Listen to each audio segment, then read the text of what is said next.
সেই জন্য আমরা আন্তরিকভাবে ক্ষমা প্রার্থী। আজ আমরা যাকে অতিথি হিসেবে পেয়েছি এবং এই বিশেষ অনুষ্ঠানে আপনাদের স্বাগত জানাচ্ছি, তিনি প্রফেসর আসিফ নজরুল। তিনি একজন জুরিস্ট, লেখক, সাংবাদিক এবং তার অনেক পরিচয়। তবে তার সবচেয়ে বড় পরিচয় এই মুহূর্তে যে তিনি সরকারের একজন উপদেষ্টা, তিনি সরকারের সঙ্গে রয়েছেন। তাকে আরেকটু আমি যদি পরিচয় দিতে চাই, তিনি একসময় সাংবাদিক ছিলেন, দুর্দণ্ড প্রতাপশালী রিপোর্টার ছিলেন। সেই আসিফ নজরুলকে আমরা সঙ্গে পেয়েছি। প্রফেসর আসিফ নজরুল, আপনাকে আমাদের সাথে পেয়ে আপনাকে আমাদের কৃতজ্ঞতা জানাই এবং স্বাগতম। আপনি আমাদেরকে সময় দিয়েছেন, পুরো টিমের পক্ষ থেকে আপনাকে স্বাগত। প্রথমেই যে বিষয়টি প্রফেসর আসিফ নজরুল আপনার কাছে যেতে চাই, যে প্রফেসর আসিফ নজরুল আপনি অনেক দিন ধরেই বাংলাদেশে আলোচিত একজনের মধ্যে থাকলে, বুদ্ধিজীবী হিসাবে, পরামর্শদাতা হিসেবে, অ্যাক্টিভিস্ট হিসেবে থাকলেও আপনি আসলে এখন সরকারে আছেন। আপনি মন্ত্রিত্ব কেমন উপভোগ করছেন? কেউ কেউ বলছেন যে আপনি আসলে আর আগের মতো সরব নাই, আপনাকে অনেক জায়গায় পাওয়া যাচ্ছে না, আপনার সেই প্রতিবাদী কণ্ঠস্বর অনেকে মিস করছেন। সেটা কি আপনি সরকারে আছেন সেই জন্যই, নাকি আপনার অন্য কোনো জায়গাও আছে যে জায়গা থেকে আপনি এটি জমা রাখছেন, পরে আমাদের সবার জন্য বলবেন? সবচেয়ে বড় কথা, মন্ত্রিত্ব কেমন উপভোগ করছেন আসিফ নজরুল আপনি? প্রথমে আপনাকে ধন্যবাদ জানাচ্ছি। আমার যারা শ্রোতা আছেন তাদের সবাইকে ধন্যবাদ জানাচ্ছি। আগে আপনি আমাকে বলেন, আমার প্রোগ্রাম কি এখন দেখা যাচ্ছে, লাইভ স্ট্রিমিং হচ্ছে? আমি আমি দেখতে পাচ্ছি লাইভ স্ট্রিমিং হচ্ছে। শুধু লাইভ স্ট্রিমিং হচ্ছেই না, এই মুহূর্তে জি আসিফ ভাই, আপনার প্রোগ্রাম শুধু এখন লাইভ স্ট্রিমিং হচ্ছেই না, অলরেডি আমাদের সাথে 3,500 দর্শক যুক্ত হয়েছেন। আমাদের সাথে নিশ্চয়ই আরো দর্শক যুক্ত হবেন। আমি দর্শকদের কাছে একটু ক্ষমা চেয়ে নিচ্ছি। প্রথমে আসলে আমরা লাইভ স্ট্রিমিং এটা করতে একটু দেরি হলো, সেজন্য প্রফেসর আসিফ নজরুল একটু বলবেন আপনি মন্ত্রিত্ব আচ্ছা, কেমন উপভোগ করছেন? প্রথম জি, আপনি প্রথমে একটা প্রশ্ন করেছিলেন যে আমাকে আগের মতো সরব দেখা যাচ্ছে না। তো আমি একটু বিনীতভাবে বলি, আমার পক্ষে কি আগের মতো সরব থাকা শোভা পায় কিনা। কারণ আগে আমি ছিলাম অ্যাক্টিভিস্ট টাইপের, ওপিনিয়ন মেকার টাইপের। এখন আমি সরকারে, আগে যে একটা ফ্যাসিস্ট সরকার ছিল, যে সরকার জনগণের ভোটে নির্বাচিত ছিল না, তারা যা ইচ্ছা করছিল দেশে, আমরা সেটা সবসময় প্রতিবাদ করতাম। অনেকে প্রতিবাদ করতেন, বিদেশ থেকে অনেকে করতেন, দেশ থেকে করতেন, সবসময় আমি এটা প্রতিবাদ করতাম। সেই জন্য আমাকে প্রচুর মূল্য দিতে হয়েছে জীবনে। কিন্তু তখনকার যে সরকার, সেই সরকার কি এখন দেশে আছে? এখন তো সরকার পরিবর্তন হয়েছে, এখন পরিবর্তিত একটা পরিস্থিতি এসেছে। আরেকটা হচ্ছে, আগে আমার যে রোলটা ছিল, আমি তো সরকারে ছিলাম না, আমি এখন সরকারে। এখন আমি যদি সরকারের কোনো কাজের সমালোচনা করি, তাহলে এটা তো খুব শোভা পায় না, মানুষ বলবে যে তুমি নিজেই তো সরকারে আছো। থার্ড জিনিস হচ্ছে, আমি তো একটা গোপনীয়তার শপথ নিয়েছি। তো গোপনীয়তার শপথ নিলে আমি অনেক কিছু তো প্রকাশও করতে পারবো না, এটা তো খুব অশোভন হবে এবং আমার শর্ত ভঙ্গ হবে। আমি তো জীবনে কোনোদিন কোনো গোপনীয়তার শপথ নিয়ে তো আমি কোনো দায়িত্ব পালন করি নাই। ফলে আমার জন্য তো এটা সম্পূর্ণ নতুন অভিজ্ঞতা। আমার সবসময় মাথায় রাখতে হয় অনেক কিছু, আমাকে ইনফরমেশন যেটা সরকারের সুষ্ঠু পরিচালনার স্বার্থে আমি সেটা প্রকাশ করতে পারি না। এই সমস্ত কিছু মিলিয়ে আমাকে মানে কিছুটা আপনার নিজের ভিতর অবরুদ্ধ অবস্থায় থাকতে হয়। এটা খুব বেশি এনজয় করি সেটা না, আমার চরিত্রের সাথে এটা যায় না। আমার মাঝে মাঝে খুব কষ্ট লাগে, অনেক কিছু বলতে ইচ্ছা করে, বলতে পারি না। আর উপভোগ যদি বলেন, মন্ত্রিত্ব আসলে উপভোগের জিনিস না। আমি জানি না পলিটিক্যাল মন্ত্রীরা কেমন হয় জীবন উপভোগ করতেন। আমার কাছে মনে হয় যে আমার যে একটা মুক্ত স্বাধীন জীবন ছিল, পৃথিবীতে আমার সবচেয়ে প্রিয় শব্দ হচ্ছে স্বাধীনতা। আমি অনেক বিপদের মধ্যে আমি স্বাধীনভাবে কথা বলার চেষ্টা করতাম, আমি স্বাধীনভাবে চলাফেরা করতাম। আমাকে অনেকে অনেক ভয় দেখাতো, তারপর আমি গভীর রাতে আমি ঢাকা ইউনিভার্সিটি ক্লাব থেকে টেনিস খেলে একা ফিরতাম, মনে হতো যা হওয়ার হবে। তারপরে আমি রিক্সা চড়তাম আমার ওয়াইফের সাথে। আমি অনেক সময় স্ট্র্যাটেজিতে আপনারা দেখতেন যে আমি কফি শপে যাচ্ছি।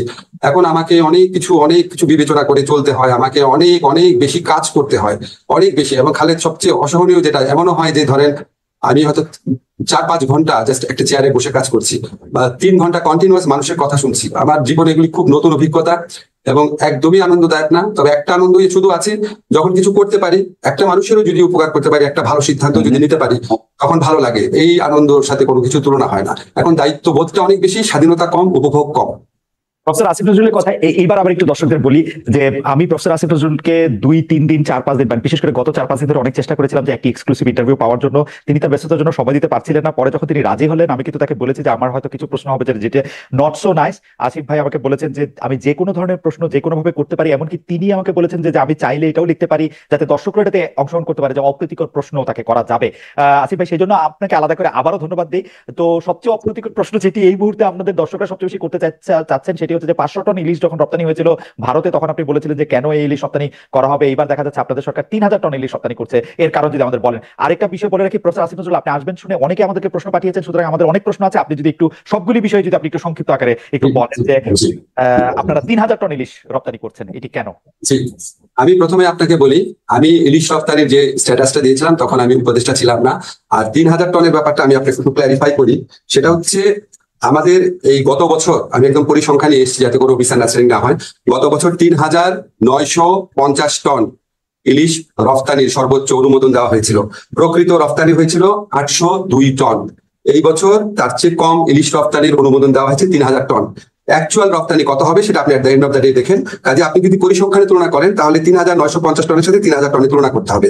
আর ৫০০ টন আমি যে স্ট্যাটাসটা দিয়েছিলাম এটা দ্বিতীয় ফেজে ৫০০ টন রপ্তানি করার কথা বলা হয়েছিল, কিন্তু গত বছর আসলে প্রকৃত রপ্তানি হয়েছিল ৮০২ টন। এটা পত্রপত্রিকায় প্রকাশিত রিপোর্ট, আপনার প্রথম আলোর রিপোর্ট, আপনার পরীক্ষা করে দেখতে পারেন। এখন আপনার যখন আমি ইলিশ মাছের ইয়েটা দিয়েছিলাম, আমি ওখানে কি বলেছিলাম ভালো করে খেয়াল করেন। ৫০০ টন ইলিশ কেন পাঠানো হচ্ছে? ভারতকে খুশি করার জন্য, যারা আমাদেরকে পানি দেয় না, যারা আমাদেরকে সীমান্তে হত্যা করে, যারা আমাদের সাথে আপনার অবমাননাকর মন্তব্য করে, এরকম। তো আমার কনটেক্সটটা ছিল, আপনি যদি ভালো মতো মেসেজটা দেখেন, আপনি যদি ভারতের সাথে মর্যাদাপূর্ণ সম্পর্ক থাকে, বন্ধুত্বপূর্ণ সম্পর্ক থাকে, ওই বন্ধুত্বপূর্ণ সম্পর্কের আলোকে, ভারসাম্যমূলক সম্পর্কের আলোকে আপনি ইলিশ রপ্তানি করেন না কি করেন সেখানে মানুষের অত মাথা ব্যথা থাকতো না। আপনি এমন একটা দেশ, তখন প্রতিটা নিয়ত ভারতের যে সমস্ত পদক্ষেপে সরকারের নতজানমূলক দৃষ্টিভঙ্গি ছিল, সীমান্তে মানুষ মারা যাচ্ছে, আর বাংলাদেশ সরকারের সাফল্য ছিল যে ওই লাশটা নিয়ে আসছে, সেটা তাদের সাফল্য। মানুষ মারা যাচ্ছে সেটাকে সরকার সমর্থন করতো, তৎকালীন শেখ হাসিনা সরকার বলতো আমাদের লোকরা অপরাধ করে যায় দেখে মারা যায়, আমরা পানি পাচ্ছি না, সেটা কোনো প্রতিবাদ করতো না ঠিক মতো, অথচ আমাদের পানি ফেনী নদীর পানি দিয়ে দিচ্ছে, আমাদের এখানে ভিতর দিয়ে ট্রানজিট নিয়ে যাচ্ছে, আমি নেপাল আর ভুটানের সাথে সামান্য ট্রানজিট পাচ্ছি না। দিনের পর দিন ভারতের যারা শাসক আছে আমাদের দেশ সম্পর্কে অত্যন্ত অবমাননাকর, অপমানজনক উক্তি করতো, আমাদের মন বিষিয়ে থাকতো সবসময়। তো আমার কনটেক্সটে ছিল এইরকম একটা কান্ট্রিকে সারাক্ষণ আমাদের দেশের প্রধানমন্ত্রী বলতে থাকতে, আপনার খেয়াল আছে নিশ্চয়ই তৎকালীন প্রধানমন্ত্রী, যে ভারতকে যা দিয়েছি কখনো ভারত সেটা ভুলতে পারবে না। তখন আমাদের মনে প্রশ্ন আসতো, এটা কি আপনার পৈতৃক সম্পত্তি নাকি, আপনি যা ইচ্ছা দিবেন? কাজে তখন মনে তো অপ্রকাশ্য অনেক জিনিস আছে। তো ওই কনটেক্সটে আমি বলতাম যে আপনি এমন একটা দেশকে এই জিনিসগুলো দিচ্ছেন, যেই দেশ আমার বর্ডারে এটা মারে, প্রতিবাদ করেন না, পানি চান না, এই চান না, ইত্যাদি। সেই ক্ষোভ থেকে তখন অনেক কিছু বলেছি। আমি একটু ক্লারিফাই করি, এখন তার সেই সরকারটা নাই। এখন কি আমার সরকার বর্ডারে যখন হত্যা হয় প্রতিবাদ করে না? কঠোরভাবে প্রতিবাদ করে। তাদের অমিত শাহ একটা বক্তব্য দিয়েছে, আপনি আমাদের বক্তব্য দেখেন কত কড়াভাবে বলা হচ্ছে, অত্যন্ত আপত্তিকর, বন্ধুত্বমূলক সম্পর্কে গিয়ে তীব্র প্রতিবাদ জানিয়েছে। আমাদের যিনি চিফ প্রধান উপদেষ্টা আছেন উনি ভারত সম্পর্কে কিভাবে কথা বলেন, আমি আমার প্রথম আলো ইন্টারভিউতে ভারত সম্পর্কে কিভাবে কথা বলেছি। এবং এখনকার কনটেক্সটে আপনি যদি বলেন, আমি একটু ক্লিয়ার করি আপনাকে, এই ৫০০ টন ইলিশ রপ্তানি প্রক্রিয়া তো আমি যদি ছিলাম না, এটা হচ্ছে কনসার্ন মিনিস্ট্রির সাথে আলাপ করে বা কনসার্ন মিনিস্ট্রির সাথে কথা বলে করা হয়েছে। তারপরে যখন আমার নিজের কাছে মনে হচ্ছে কেন দেওয়া হচ্ছে, আপনি কি যুক্তিগুলো শুনতে চান? এইটার পিছনে যে কি কি কথা আমি শুনেছি, আমি নিজে ইনভেস্টিগেট করে। আমার মনে হয় যে সেই যুক্তিগুলি আমরা নিশ্চয়ই শুনবো। আমি মাঝখানে একটু কথা বলে নিই, অনেকগুলি বিষয় নিয়ে যেটা আমাদের কথা বলতে হবে। প্রফেসর আসিফ নজরুল, এটি একদম পরিষ্কার যে গত সরকারের সময় গত সরকার ভারতের প্রতি একটি নতজানু ভূমিকা দেখিয়েছিল। সারাক্ষণই তারা মানে যাই হোক ভারতের কথা যদি এরকম ভাবে বলাও যায়, ভারতের কথা উঠতো এবং বসতো, এরকম একটা পরিস্থিতিও তারা সৃষ্টি করেছিল। কিন্তু ভারত কিন্তু এই সরকার চেঞ্জ হওয়ার সাথে সাথে চেঞ্জ হয় নাই, আপনারা চেঞ্জ হয়েছেন, ভারত ভারতের আগের মতোই আছে। তার মানে আপনারা কিছু কড়া কথা বলছেন, ইলিশও দিচ্ছেন। গত সরকার কড়া কথা বলতো না, ইলিশ দিত, আপনারা কড়া কথা বলছেন, ইলিশ দিতেন। এটা কি একটা সিম্বলিক যে আপনারা ভারতের সাথে একই রকম সম্পর্ক রাখবেন, শুধু কিছু কড়া কথা মাঝখানে বলবেন? ব্যাপারটা কি এরকম? নো নো, আমি যতটুকু বুঝতে পেরেছি, আমি যখন এই ব্যাপারটা ইনভেস্টিগেট করেছি তখন কতগুলো কথা বলা হয়েছে, কিন্তু আমার কথা না, আমি মানে রপ্তানির পেছনে কথাগুলো শুনতে চেয়েছি। তখন একটা কথা বলা হয়েছে যে আমি যেটা যেটা ইনভেস্টিগেট করে বা জিজ্ঞেস করে জেনেছি, সেটা হচ্ছে আমাদের ছাত্র জনতার যে বিপ্লব হয়েছিল, এই বিপ্লবে পশ্চিমবঙ্গের মানুষের সমর্থন ছিল। তারা আমাদের ওখানকার দূতাবাসের সামনে কর্মসূচি পালন করেছে। পশ্চিমবঙ্গের যে মুখ্যমন্ত্রী ছিল তিনি অত্যন্ত কড়া ভাষায় আমাদের তৎকালীন প্রধানমন্ত্রী সমালোচনা করেছিলেন, এবং এটা নিয়ে একটা টানাপোড়েনের সৃষ্টি হয়েছিল। এবং আমাদের এই ইলিশটা প্রধানত পশ্চিমবঙ্গের মানুষের জন্য যাচ্ছে। এগুলি কিন্তু আমার যুক্তি না, আমি যেসব কথা শুনেছি। আরেকটা কথা বলা হয়েছে, মোট যে ইলিশ রপ্তানি করা হচ্ছে সেটা হচ্ছে 0.29%। এগুলি অন্য পক্ষের কথা। এবং সবচেয়ে বড় যে কথাটা বলা হয়েছে, ভারতের সাথে আমরা সম্পর্ক মানে রিঅ্যালাইনমেন্ট করতে যাচ্ছি, আমরা একটা ভারসাম্যমূলক সম্পর্ক প্রতিষ্ঠা করার দিকে যাচ্ছি। সেখানে আমাদের জন্য অত্যন্ত জরুরি বিষয় হচ্ছে আদানির বিদ্যুৎ কেন্দ্র, রামপাল কেন্দ্র, আমার বর্ডার কিলিং। সেখানে আমি একটা অপেক্ষাকৃত লঘু বিষয়ে আমি তাকে একটা মেসেজ দিতে চাই না যে আমি তোমার সাথে খুব হোস্টাইল। আমি ওই ভারসাম্যমূলক সম্পর্কের সৃষ্টি করার প্রয়াস হিসাবে আমি এই পশ্চিমবঙ্গের মানুষের ইলিশের যে ইয়েটা আছে, এই ছোট একটা জিনিস নিয়ে আমি তাকে আঘাত করতে চাই না। ছোট জিনিস ওই আমি আপনাকে বলা আমার ইনভেস্টিগেশনের বক্তব্য।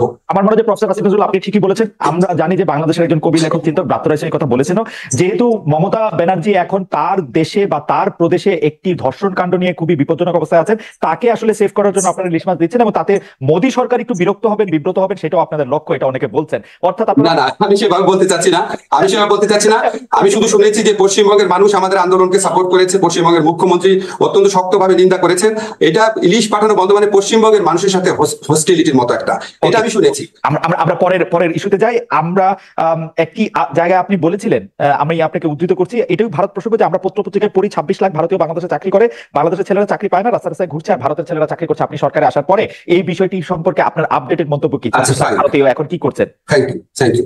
এটা আমি প্রথমে আপনাকে বলে রাখি, এটা কিন্তু আমি উপদেষ্টা হওয়ার পর বলি নাই।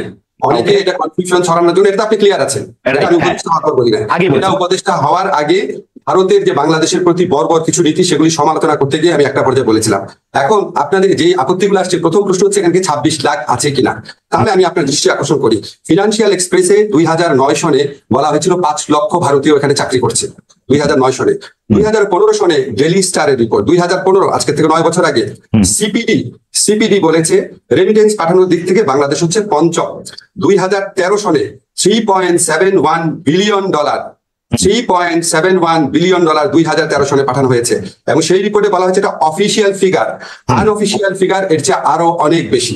এখন আপনি বলেন, যদি এরকম কোনো অ্যামাউন্ট থাকে যে আনঅফিসিয়াল ফিগার মিলে যদি এটা ধরেন ডাবলই ধরি আমি, তাহলে প্রায় $8 বিলিয়ন পাঠানো হয়। হ্যাঁ, এখন এই বিপুল পরিমাণ রেমিটেন্স যারা পাঠায় ভারতে যদি পাঠানো হয়, ওরা কি ভারতীয় না অন্য দেশের? তার মানে বিপুল পরিমাণ ভারতীয় এখানে আছে।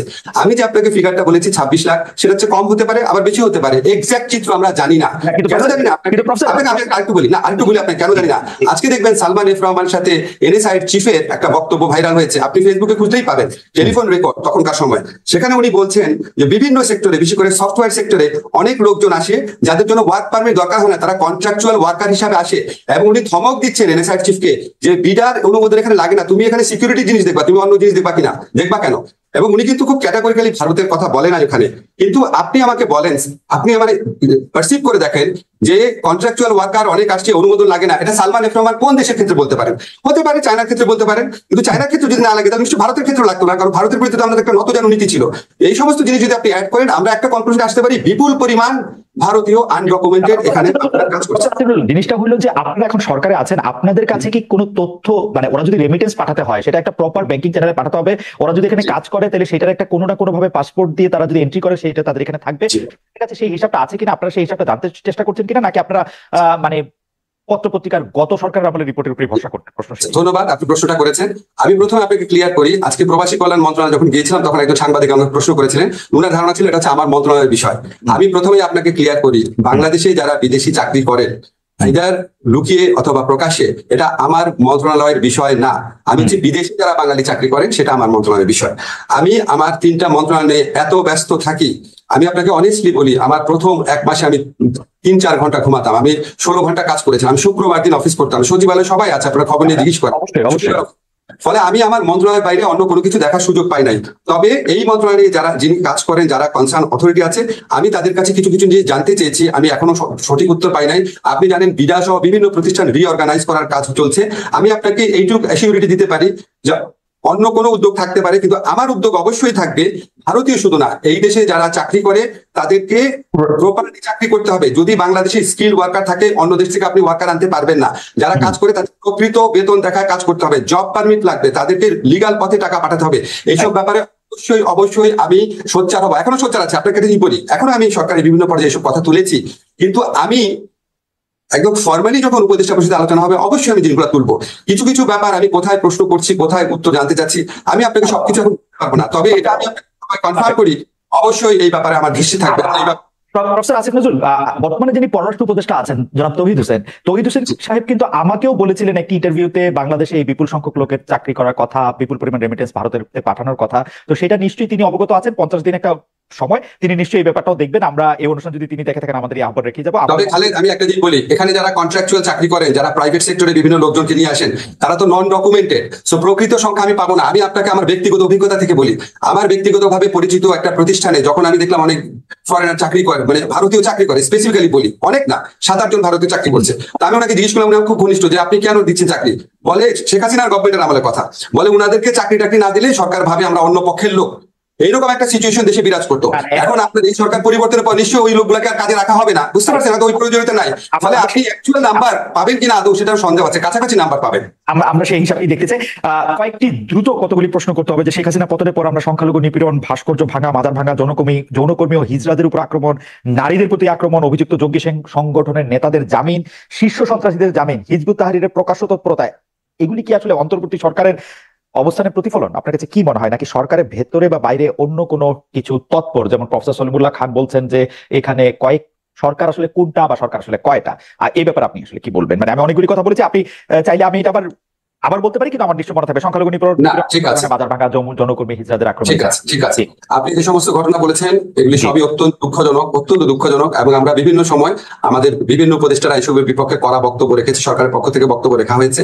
তবে খালেদ, আপনাকে আমি একটু বিনয়ের সাথে একটা কথা বলি।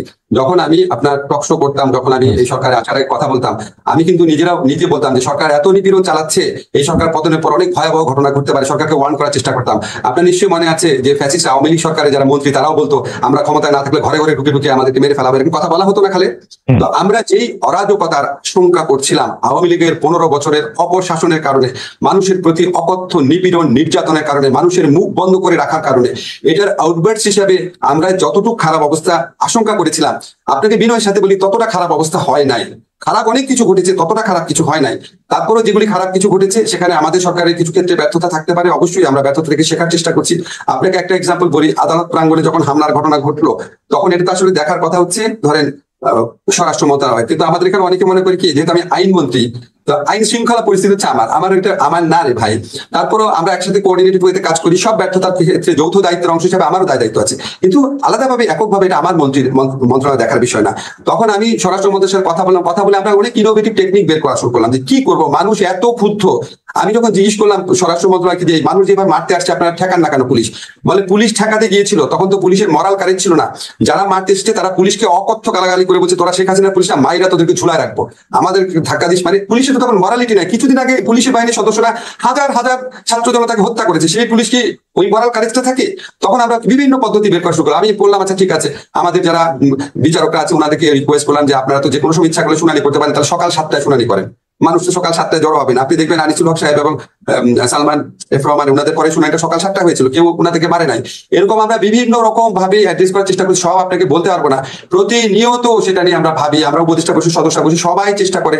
কিছু জিনিস আমরা করতে পারি না, কারণ আপনি বিপ্লব পরবর্তী সময় মানুষের অনেক অন্য ধরনের এক্সপেকটেশন থাকে, এত বছরের রাগের আউটবার্স থাকে। সলিমুল্লাহ ভাই যেটা বলেছে যে বিভিন্ন ধরনের সরকার, ওটা বলতে পারে। আমরা তো একটা পলিটিক্যাল পার্টির গভর্নমেন্ট না। পলিটিক্যাল পার্টির গভর্নমেন্ট হয় কি, তারা অনেকদিন একসাথে কাজ করে, তাদের মধ্যে কোঅর্ডিনেশন থাকে, তাদের একটা দক্ষ কর্মী বাহিনী থাকে। আমরা তো কেউ কারোর সাথে আগে কাজ করি নাই, আমরা সবাই একসাথে নতুন করে আসছি। আমাদের এটি আমার মনে হয় যে এই বক্তব্য পরিষ্কার। শুধু বাংলাদেশের সংখ্যালঘু সামনে তাদের বড় পূজা আসছে, তাদের সবচেয়ে বড় ধর্মীয় উৎসব, তাদের মধ্যে থেকে কেউ কেউ জানতে চাইছেন যে এই 4 দিন তারা নিশ্চিন্তে পূজা করতে পারবেন কিনা। এক বাক্যে আপনি এটা কোনো কিছু বলবেন কিনা, আমরা পরবর্তী প্রশ্নে এটা যাবো। এটা আপনার কাছে একটি প্রশ্ন ছিল। এখন পর্যন্ত যতগুলা ধর্মীয় অনুষ্ঠান হয়েছে, ধরেন জন্মাষ্টমীর অনুষ্ঠান হয়েছে, সেটা তো ভালোভাবে হয়েছে। আমরা অবশ্যই সর্বাত্মক চেষ্টা করব। কারণ একটা জিনিস কি জানেন, যে বাংলাদেশে শুধু যে আপনার মানে সাম্প্রদায়িক দৃষ্টিভঙ্গি থেকে সাম্প্রদায়িক ঘটনা ঘটে সেটা না, অনেক ধরনের কারণে করা হয়। কিছু কিছু ক্ষেত্রে স্যাবোটাজ করা হয়, কিছু কিছু ক্ষেত্রে আমি জন্মাষ্টমীর অনুষ্ঠানে যখন আমাদের হিন্দু সমাজের ভাই বোনরা ছিলেন, সেখানে আমি বলেছিলাম দেখেন কিছু কিছু ঘটনা আছে, ধরেন বিগত ফ্যাসিস্ট গভর্নমেন্টে যদি কোনো হিন্দু মাস্তান থাকে তাদের দলে, সে যদি অত্যাচার করে থাকে, মানুষ রিভেঞ্জ হিসাবে তাকে মারার চেষ্টা করলো, এটা তো সাম্প্রদায়িক দৃষ্টিকোণ থেকে করে নাই, এটা করেছে পলিটিক্যাল এনিমি হিসাবে। খারাপ, এটাও খারাপ খুব। তো আমরা যেন সাম্প্রদায়িক ঘটনার সাথে অন্যান্য ঘটনাগুলোকে পৃথক করার চেষ্টা করি। এটা আমি ওনাদেরকে বলেছি, আমার খুব ভালো লেগেছে, ওনারা এটাকে একসেপ্ট করেছেন, আমার সাথে এটা নিয়ে কোনো আর্গু করেন না। ওরা বলেছে এরকম হতে পারে। আরেকটা ব্যাপার হচ্ছে কি, ধরেন এটা আমরা সবসময় মনে রাখি, ধরেন আমাদের এখানে যদি সাম্প্রদায়িক ঘটনা ঘটে, ভারত সাথে সাথে প্রচন্ড আপনার এটা নিয়ে ইন্টারন্যাশনাল একটা নয়েজ তুলে ফেলে। তো আমার মাঝে মাঝে মনে হয় যে আমি যদি মানে পররাষ্ট্র মন্ত্রণালয়ে থাকতাম, তো ভারতে যে মুসলিম নির্যাতনের ঘটনা ঘটে, আমি ওখান থেকে বলার চেষ্টা করতাম যে আমরা খুবই উদ্বিগ্ন যে ভারতে মুসলিম নির্যাতনের ঘটনা ঘটছে কেন।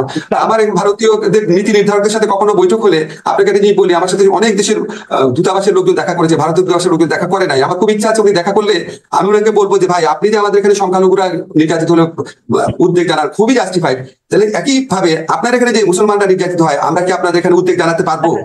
এটাই তো প্রশ্ন। আসিফ ভাই, সেটা তো হচ্ছে যে মানে আপনি একটি দৃষ্টান্ত বা একটি উদাহরণের বদলে আরেকটি দৃষ্টান্ত বা উদাহরণ খাড়া করলেন, কিন্তু আমাদের যারা নির্যাতিত থাকলো তাদের তো আর সেটাতে আসলে, বা পশ্চিমবঙ্গে বা ভারতে যদি আমি বলি, ভারতে যে মুসলমানরা নির্যাতিত হচ্ছে তার জন্য তো আর এটা আসলে কোনো ভালো ফিলিং না যে বাংলাদেশে। না, প্রশ্ন আসে না। আমি আমরা তো এরকম দেখতে চাই না। আমি শুধু ভারতের উদ্বেগের প্রসঙ্গে এটা বললাম। আপনাকে একটা বলি, সংখ্যালঘু নির্যাতন, সংখ্যাগুরু নির্যাতন, গরিবের নির্যাতন, নারীদের নির্যাতন, শিশুদের নির্যাতন, যে কোনো নির্যাতন বিরুদ্ধে আমাদেরকে অবস্থান নিতে হবে। এখানে মানুষ যে এই পরিচয়টাই মুখ্য হওয়া উচিত। আজকে আপনি যে সমস্ত ঘটনা ঘটেছে বাংলাদেশে, এই যে ধরেন হলের মধ্যে পিটিয়ে মেরে ফেললো বা এই ধরনের ঘটনা, এটা কি সংখ্যালঘু হিসাবে মেরেছে? তারপরে আপনি যে মাজার ভাঙার কথা বললেন, ওটা কি সংখ্যালঘুরা আক্রান্ত হয়েছে? ওটা কি সংখ্যালঘু? মাজারে যারা সংখ্যালঘু? তো যত ধরনের নির্যাতন আছে সবকিছুকে আমাদের নিন্দা জানাতে হবে, সবকিছুর বিরুদ্ধে আমাদেরকে রুখে দাঁড়াতে হবে। আসিফ ভাই, আসলে সময় পেরিয়ে যাচ্ছে, আপনার কথা শুনতেই শুধু ইচ্ছা করে, কিন্তু অনেকগুলি বিষয় রয়েছে। আমি একবারে বলে ফেলি, আমার আসলে সংবিধান, আপনাদের পরবর্তী কার্যক্রম, ভবিষ্যৎ এবং অন্যান্য অনেক বিষয় নিয়ে অনেক প্রশ্ন রয়েছে। আমি শুধু এটি এই মুহূর্তে বলি, যার মৃত্যুতে শেখ হাসিনার গদি নড়ে গিয়েছে, সেই আবু সাইদের মৃত্যু বুলেট নয়, মাথায় মাথায় আঘাতে ত্বরান্বিত হয়েছে, এমন ময়নাতদন্ত প্রতিবেদনের তথ্য এখন আলোচনায়। এটা নিয়ে কি বলবেন, আমাদের যদি সংক্ষেপে একটু বলেন। আপনি কি ময়নাতদন্তের রিপোর্টটা পেয়েছেন খালেদ? পেয়েছেন? ময়নাতদন্তের রিপোর্টটা আমি একটু দেখেছি। আচ্ছা ফাইন, তাহলে আপনাকে একটা ঘটনা বলি। এই ময়নাতদন্তটা আমি কিন্তু দেখার সময় পাইনি, আমি সারাদিন মিনিস্ট্রি কাজে ব্যস্ত ছিলাম। আপনি কিন্তু দেখবেন কাইন্ডলি, এটা কত তারিখের ময়নাতদন্তের রিপোর্টটা, কত তারিখের? আচ্ছা, ময়নাতদন্তের আচ্ছা, আমি আপনাকে রিপোর্ট। ক্ল্যারিফাই করি। হ্যাঁ, জি। আচ্ছা ফাইন, আমি আপনাকে ক্ল্যারিফাই করি। আপনার কি মনে আছে আওয়ামী লীগ আমলে ময়নাতদন্তের রিপোর্ট কিভাবে দেওয়া হতো? এটা নিশ্চয়ই আপনার মনে আছে। রাইট। জাজ্জলমার হত্যার ঘটনা আওয়ামী লীগ আমলে ময়নাতদন্তে বহু ঘটনা পত্র পত্রিকা পড়েছে, আমরা ঘুরিয়ে দিত। এখন আপনি যদি এই আমলেও ময়নাতদন্তের ঘটনা ঘটে, রাইট, ময়নাতদন্তের রিপোর্টটা 24শে আপনার মনে আছে? জুলাই দেওয়া, জি। 24শে জুলাই দেওয়া, জি। অর্থাৎ আওয়ামী লীগ আমলে দেওয়া। 24শে জুলাই দেওয়া আওয়ামী লীগ আমলে ময়নাতদন্ত রিপোর্ট। আপনাদের কি বিচার বিবেচনা বোধ কি হারিয়ে গেছে? আপনাদের যারা এই সমস্ত প্রশ্ন তোলেন, আপনাদের কাছে অনুরোধ করি, আপনারা কি ভুলে গেছেন যে আওয়ামী লীগ আমলে ময়না তদন্তের রিপোর্ট, পুলিশের তদন্তের রিপোর্ট, ডাক্তারের রিপোর্ট, সবকিছু কিভাবে ম্যানিপুলেট করা হতো? কাজে আমরা ঠিক ডেফিনেটলি আবার ময়না তদন্ত করবো, এবং এই ময়না তদন্ত যদি ভুল হয়ে থাকে, ম্যানিপুলেটেড হয়ে থাকে, অবশ্যই আমরা দেশবাসীর কাছে প্রকাশ করবো। আচ্ছা, সম্প্রতি দুটি ঘটনা ঘটেছে, একটি ঢাকা বিশ্ববিদ্যালয়, একটি জাহাঙ্গীরনগর বিশ্ববিদ্যালয়। আপনি সেই সব হত্যাকাণ্ডের যথেষ্ট পরিমাণ জোরালো প্রতিবাদ করেন নাই বলে কেউ কেউ বলছেন। এই প্রসঙ্গে আপনার একটু কথা বলবো যে এক ধরনের মব, যেটাকে আপনি বারবার মব জাস্টিস বলছেন, কেউ কেউ এটাকে মবক্রেসি বলছেন, সেই জায়গা থেকে কেউ কেউ বলছেন এটি একটি মবের মূল্য। সেই জায়গা থেকে আপনি আসলে আমাদের কি জানাবেন বা কি আমি যথেষ্ট প্রতিবাদ করেছি, আমি সাংবাদিক সম্মেলনে বলেছি কোনো অবস্থাতেই ছেড়ে দেওয়া হবে না। আপনারা দেখেন দুটো ঘটনাতেই সাথে সাথে গ্রেফতারের ঘটনা ঘটেছে, সাথে সাথে এমনকি হল প্রশাসনকে পরিবর্তন করা হয়েছে। 6টা-7টা গ্রেফতারের ঘটনা, মানে দেখেন পৃথিবীতে সব দেশেই অপরাধ হয় খালেদ, জার্মানিতে হয়, আমেরিকাতে হয়। এই জার্মানি আমেরিকা উন্নত বিশ্বের সাথে আমাদের কি পার্থক্য ছিল? পার্থক্য ছিল অপরাধের ঘটনা ঘটতো এবং এটার বিচার করা হতো না। আবার বিএনপি বা ভিন্ন মতের কেউ অপরাধ না করলেও এটা শাস্তি দেওয়া হতো। আমাদের এখানে এই চেঞ্জটা তো আমরা এনেছি, অপরাধ করার সাথে সাথে অভিযুক্তদের গ্রেফতার করা হচ্ছে। এবং আমি যথেষ্ট কড়াকড়ি বলেছি। আসিফ ভাই, আপনার কাছে কি মনে হচ্ছে না যে আপনি গত সরকারের মতো একই ভাষায় কথা বলছেন? আমরা গত সরকারকে যখন এই প্রশ্ন করতাম, তখন তারা বলতো কেন বিশ্বজিৎ হত্যাকাণ্ডের তো শাস্তি হয়েছে, কেন 6 খুন যে নারায়ণগঞ্জে হয়েছে তার তো আমরা শাস্তি দিয়েছি, একই কথা তো এরকম বলতো। কিন্তু এই যে ঘটনাগুলি যে এই ঘটনাগুলি ঘটার ক্ষেত্রে একটা একটা একটা একটা প্রচ্ছন্ন প্রভাব এই সরকারের থাকছে কিনা, মানে আচ্ছা, আপনাকে বলি, সরকার আপনি যে এক্সাম্পলটা দিয়েছেন, এরকম 2-3টা উদাহরণ ছিল তাদের গত 15 বছরে, আর হাজারো উদাহরণ ছিল যেখানে বিচার করা হয়নি, হাজারো উদাহরণ ছিল। ঢাকা বিশ্ববিদ্যালয়ে যতগুলা আক্রমণের ঘটনা ঘটেছে কোনো বিচার হয়নি। তো ওদের ছিল আপনার হাজারো ঘটনার পিছনে এটাকে 2-3টা ঘটনার কথা বলতো, তাও পাবলিক জনমতের চাপে দিয়েছে। আপনি বলেন যে আমরা এটা প্রতিরোধ করতে ব্যর্থ হয়েছি কিনা? আমরা সমস্ত হল প্রশাসনের উপর দায়িত্ব দেওয়া হয়েছে। একটা সরকার কি করতে পারে? আমরা ইউনিভার্সিটি অথরিটিকে কোন রকম ইন্টারফেয়ার করি না, তাদেরকে স্বাধীনভাবে হলে ছাত্রদেরকে জীবন, তাদের পড়াশোনা, তাদের পরিবেশের নিশ্চয়তা বিধান করতে বলেছে। ওনারা ওনাদের মতো চেষ্টা করেছে। যারা আক্রমণ করেছে তারা আপনার মানে হল প্রশাসনের মদদে, সরকারের মদদে এই জিনিসটা করে নাই, এটা তো আপনারা নিশ্চিত। এখন তারা হল প্রশাসন বা বিশ্ববিদ্যালয় প্রশাসনের মদদে এটা করে নাই। এবং এরপরে আমরা কারেক্টিভ মেজার্স কি কি নিচ্ছি সেটা দেখেন। অবশ্যই আমাদের অনেক ক্ষেত্রে ব্যর্থতা থাকবে, কিন্তু আমরা কি ব্যর্থতা থেকে শেখার চেষ্টা করছি কিনা এবং ব্যর্থতার সাথে আমাদের সরাসরি যোগ আছে কিনা সেটা দেখবেন। আগে বিশ্ববিদ্যালয়ে একটা ঘটনা করলে সবাই বলতো আওয়ামী লীগের আশকরা এটা করেছে। আপনি কি এই 2টা ঘটনাতে একবারও শুনেছেন যে অন্তর্বর্তীকালীন সরকারের এই সদস্য এটার সাথে জড়িত ছেলে হয়েছে? এটাই তো একটা পার্থক্য। তারপর আরো এই সমস্ত ঘটনার পর কোনো মেজারই যথেষ্ট মনে হবে না মানুষের কাছে। আমরা এটা সম্পর্কে সচেতন আছি, আমরা আমাদের মতো চেষ্টা করব, যতটুকু সম্ভব চেষ্টা করব। আপনার কাছে আমি আবারও বলে যাই, সারা জীবন আমি একটা কথা বলতাম, আপনার নিশ্চয়ই মনে আছে যে শিবির সন্দেহে কেন মারা হচ্ছে, এটা কোনো আইনে নাই। আমি সাংবিধানিক আইনের শিক্ষক, কোন রকম কাউকে বিনা মানে কি বলবো বিনা আইনে, মানে আপনি আইনগত ভাবে একটা লোককে মেরে ফেলতে পারেন যদি বিচার টিচার করে ফাঁসি দেন বা right of private defence properly use করেন। বেআইনি ভাবে কাউকে আঘাত করা, কাউকে মারা, এই মবক্রেসি করা, এগুলি গুরুতর ফৌজদারি অপরাধ। অবশ্যই এগুলি কেউ যদি করে আমরা প্রতিরোধে ব্যর্থ হতে পারি, কিন্তু বিচারে ব্যর্থ না। আসিফ নজরুল, আমাদের আপনি যেহেতু শিবিরের প্রসঙ্গটা তুললেন, সেজন্য এটা বলা হয় যে বর্তমান সরকারের সাথে জামায়াতের সম্পর্ক সবচেয়ে বেশি। আসলে জামায়াতই বর্তমান সরকারের চালিকা শক্তি। বলা হচ্ছে যে প্রত্যেকটা শিক্ষা প্রতিষ্ঠানে যারা ভাইস চ্যান্সেলরের নিয়োগ পাচ্ছেন তারা জামায়াত ঘনিষ্ঠ বা জামায়াতের দেখিয়ে দেয় লোক। অন্তর্বর্তী সরকার কি জামাতের উপর খুব বেশি ভর করে আছে কিনা? কেউ কেউ বলছেন বৈষম্য বিরোধী আন্দোলনের যে 152 জন কেন্দ্রীয় সমন্বয়ক রয়েছেন তাদের মধ্যে 108 জনই শিবিরের। এই কারণে কি এই সরকার শিবির দিয়ে বা জামাত শিবির দিয়ে পরিচালিত হচ্ছে বলে কেউ কেউ বলতে চাচ্ছেন? এই কথা নিয়ে আপনার একটু মন্তব্য। আচ্ছা, আমি কিন্তু ফেসবুকে এরকম প্রচারণাও দেখেছি, আপনিও দেখেছেন, খেয়াল করে দেখেন যে বাকশালীদেরকে পুনর্বাসন করছে এই সরকার। আমি এরকম প্রচারণাও দেখেছি, আওয়ামী লীগের বদলে বিএনপি সরকার এসেছে, সব বিএনপি লোককে দেওয়া হচ্ছে, এখন আবার বলা হচ্ছে জামাতের দেওয়া হচ্ছে। কাজে আপনি প্রচারণা না দেখে আপনি অ্যাকচুয়াল ফ্যাক্টস গুলা দেখার চেষ্টা করবেন। আপনাকে একটা এক্সাম্পল দেখালে তাহলে আপনি একটু বুঝতে পারবেন। ধরেন আমি যখন আন্তর্জাতিক অপরাধ আদালত, যেটা ইন্টারন্যাশনাল ক্রাইম ট্রাইব্যুনাল অ্যাক্ট, সেখানে যখন আমার মন্ত্রণালয়ের পক্ষ থেকে চিফ প্রসিকিউটরকে নিয়োগ দেওয়া হলো, সেদিন ফেসবুকে সারাদিন প্রচারণা চললো যে আমি হচ্ছে জামাত, কেন আমি তাকে নিয়োগ দিলাম। উনি এবি পার্টির লিডার ছিলেন, এবি পার্টি থেকে পদত্যাগ করেছিলেন, খুবই খুবই বড় আইনজীবী, এটা তো আপনারা জানেন, এই আন্তর্জাতিক ট্রাইব্যুনালের সবচেয়ে অভিজ্ঞ আইনজীবীদের একজন। তখন 24 ঘন্টার মতো প্রচারণা চললো আমি হচ্ছে জামাত। পরে একদিন বিরতির পর শিল্পকলা একাডেমিতে আরেকজন অত্যন্ত প্রসিদ্ধ শিক্ষক জামিল আহমেদ সাহেবকে নিয়োগ দেওয়া হলো। সাথে সাথে 24 ঘন্টার ব্যবধানে প্রচারণা চললো আমি আসলে বাকশালী, আমি খাদানিক এবং আমি নাস্তিক। এখন আপনি বলেন এটা জিনিস কি একসাথে সত্যি হতে পারে? মানুষের মধ্যে ধরেন ফেসবুক আমাদের জন্য একটা সম্ভাবনার অপার দ্বার খুলে দিয়েছে। আর এখন তো কারো আপনার জালিম সরকার না, আমরা বাক স্বাধীনতার কথায় কথায় সাইবার সিকিউরিটি অ্যাক্ট প্রয়োগ করবো না, কারো অত্যাচার হবে না, কথা বলার জন্য এখন বলতো কোনো রকম খারাপ ঘটনা ঘটেনি, ইনশাল্লাহ আর কোনোদিনও ঘটবে না আমাদের সরকার বলে। ফলে মানুষ আপনার যার যা ইচ্ছা মতো বলছে, এবং দেশ নিয়ে সবাই খুব কনসার্ন, তো এটা আবার পজিটিভ দিকও আছে, সবাই কনসার্ন হয়ে সবাই অনেকগুলো উদ্যোগ প্রকাশ করছে। আপনাকে আমি একটা এই যে বলা হচ্ছে একটা মিনিট 152 জনের মধ্যে 108 জন শিবির, এই প্রচারণার কোনো প্রমাণ আছে? একটা কথা আপনাকে বলি, যেমন আপনি দেখবেন ফেসবুকে কেউ বলা শুরু করেছে যে জাফর ইকবাল সাহেব তো ঠিকই বলেছিল, এটা তো আসলে জামাত শিবিরের আন্দোলন, এটাও আমি দেখেছি। আচ্ছা ভাই, এই যে বিএনপি সাংবাদিক সম্মেলন করে বললো যারা মারা গেছে তাদের মধ্যে 50% হচ্ছে বিএনপির লোক, ঠিক আছে? আর আজকে আমি একটা টক শো দেখছিলাম, আমার চোখ দিয়ে পানি পড়ছিল। বরকতুল্লাহ বুলুর ছেলে সানিয়া, যে ছেলেটা আপনার পুরো ঘটনা বর্ণনা করলো, তার মা ছিল পাশে। আমি কিন্তু আন্দোলনকালে আমি তাকে চিনতাম না, আমি তার ছবিটা ফেসবুকে দিয়ে বলেছিলাম বাংলাদেশের জয় হবে। একটা মা তার ছেলে টর্চার হচ্ছে, তারপর তাকে বলছে আমরা তোমার সাথে আছি।